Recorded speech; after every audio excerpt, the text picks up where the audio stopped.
Le matin, je vais au marché central, j'installe mes trucs et tout. J'étais avec mon frère aîné, je laisse mon frère aîné à côté de mon pouce, je prends un taxi-pan, je vais au quartier Bonapriso pour ceux qui sont de Douala. C'est un quartier Mhm. chic de Douala. Là, la quincaillerie était à Chelnebel à l'époque, dans juste quartier voisin de Bonapriso. Je vais là-bas, je le rencontre, boum, il dit, je veux combien? Il dit, mais dis-moi combien tu veux me payer. Ça a été mon premier et mon dernier salaire de la vie, hein. Au Cameroun, je n'avais jamais travaillé ailleurs en dehors de là-bas. Il me dit qu'il me paye 30 000. Je dis, je n'ai même pas négocié. Il dit, d'accord. Donc, Tu sais quand même pourquoi, enfin, ça fait, ça fait longtemps, mais tu sais pourquoi tu as validé ça comme ça, là, sans. Ton but, c'était pas. Tu voulais quand même un truc fixe, mais est-ce oui, que derrière, tu avais anticipé? Est-ce qu'il y avait vraiment une stratégie ou c'était un mot de oui, oui, je non, non. pense qu'il me donne et puis Non, à partir de là, Guy, là, pour être honnête, je commençais déjà, tu calculer? vois, à, Mhm. à structurer ma vie. Parce que je vais te surprendre après. Quand Mhm. on, quand on conclut le contrat, jusqu'à ce que je commence le travail la même semaine, je me rappelle en Dogbon un soir, un jour, j'ai dit à mon frère aîné, celui que je suis directement, parce qu'on vivait ensemble, je t'ai dit que Mhm. c'est moi qui rationnais finalement à la maison et Ouais. la grande sœur et le grand frère. Donc lui, parce que mon aîné, il fréquentait encore à l'époque. Mhm. So, je lui ai dit, tu sais quoi, gars? Il dit non. Il dit, si je reste dans ce boulot-ci 6 mois, 6, ma vie ne sera plus jamais la même. Jamais. Il dit, ah bon? Je dis oui. Il suffit que je reste dans ce boulot-ci 6 mois. Et Guy, j'ai fait, je pense, 1 an, quelques mois juste dans ce boulot. Et ma vie n'a plus jamais été la même. Non, jusqu'à aujourd'hui. Donc, j'ai tenu ce que j'avais promis. Mhm. Je voyais déjà que si j'ai 30 000, je pense qu'il m'avait permis, j'avais la ration aussi, s'il ne me trompe pas. Je pense que j'avais un truc de, ou c'est 200 ou 300, un truc comme ça Pour de manger. ration. Oui, Mhm. pour manger, je ne me rappelle plus trop. Mais toujours est-il qu'il y avait, j'avais des stratégies pour économiser mon argent. Tu vois? Mhm. Mhm. Euh, c'est là où j'ai créé donc ma deuxième source de Activité. revenus. Mhm. Je peux dire vrai, que c'est dans ce boulot que j'ai mes premiers employés, qui ne sont nul autre que mon grand frère, avec qui je vis dans la même maison, À la maison, ouais. et un cousin qui porte aussi mon nom, Clément Foguet, qui porte mon nom Foguet, Ok. un Enfin, coucou à toi, Guillaume, si tu suis cette vidéo. Il est au Gabon aujourd'hui. mhm. Donc, qu'est-ce que je fais?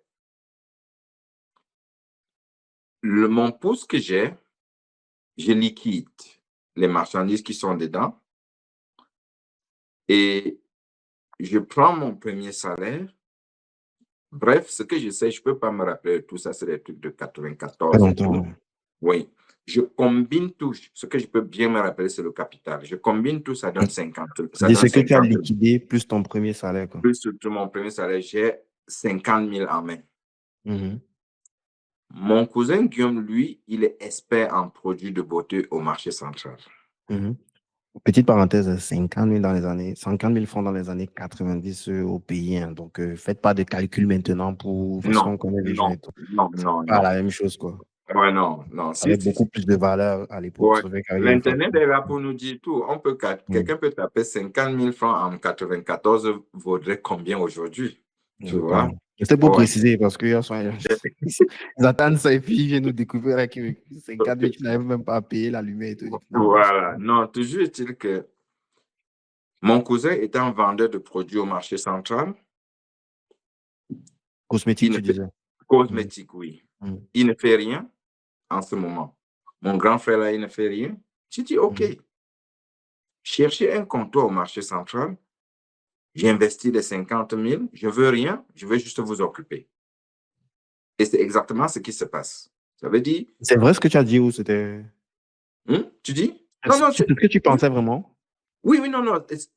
En ce moment, je voulais qu'il soit occupé, mais mon capital était quand même là. OK? Donc, Oui, mais sauf que comment tu étais sûr de récupérer ton capital si derrière il ne faisait pas du bon boulot, ça allait être aussi à la loupe, quoi. Je veux dire, qu'est-ce qui te donnait non, l'assurance que, au bon, pire des bon, cas, tu bon, récupères ton bon, capital dès départ? bon, c'est vrai, Guy, et je vais passer aussi encore par là pour dire que je t'ai dit l'autre jour que 2 jours ne vont pas nous suffire peut-être pour dresser une Et là, histoire. je sens ça que là, on va finir sur un épisode 2 parce que là. En même temps, Mais on va parler c'est important, il faut qu'on pour, parle. Moi, je ouais, suis pour tout partisan donner. du temps long pour que les gens écoutent, tu vois, Ouais, le truc. Il ne faut pas être voilà, trop pressé de voir les trucs en ouais, 10 minutes, 5 minutes. Prenons le temps de voilà. découvrir des trucs. Donc, la parenthèse que je voulais faire ici, c'est ne soyez pas si naïf dans la vie. OK? Euh, les erreurs que j'ai eu à commettre, c'était une grosse erreur de ma vie, c'est parce que j'étais tellement naïf. Oui. Naïf comment? De penser que ma conférence de 2020, le thème, à l'hôtel quoi, à Douala, je sais pas, le thème c'était comment devenir riche à partir, comment devenir riche honnêtement à partir de rien. Voilà, ça c'était le thème. Mhm. J'imagine qu'il y a une Comment grosse importance du mot honnêtement. honnêtement. Oh, c'est Voilà. pas au hasard. C'est sur ça que je veux insister. Que donc, moi, sachant que j'ai pas besoin de jongler quelqu'un pour faire quelque chose, si je suis dans un business avec toi ou dans un contrat avec toi, tout ce que je veux, c'est respecter mon contrat, respecter ce que j'ai accepté. Or, ma naïveté, c'était que tout le monde pouvait penser comme ça. Ou bien que tout le monde pense absolument comme ça. Non, c'est pas. Les gens ne pensent pas toujours comme ça. Et à un certain moment, ça m'a coûté cher, quoi. Ça m'a coûté cher. Ça, c'était pour corriger un peu, ou bien pour argumenter la partie où tu as dit Mhm. comment j'étais sûr que il pouvait vraiment Mhm. euh, garder mon argent, faire que ça. Oui, justement, tu as raison. Mais il y avait aussi le côté naïf. Pourquoi? Parce que Mhm. j'étais un peu me dit, hey, si les gens qui ne faisaient rien, je les appelle juste pour les aider, est-ce qu'ils vont ils vont me nuire? Est-ce qu'ils vont détourner Mhm. mon argent? Bref, j'avais tout sauf ça, quoi. Bon, à Mhm. ce niveau, je ne dois pas quand même dire que non, ils ont détourné et tout ça. C'était juste pour édifier Pour les autres. clarifier, ouais.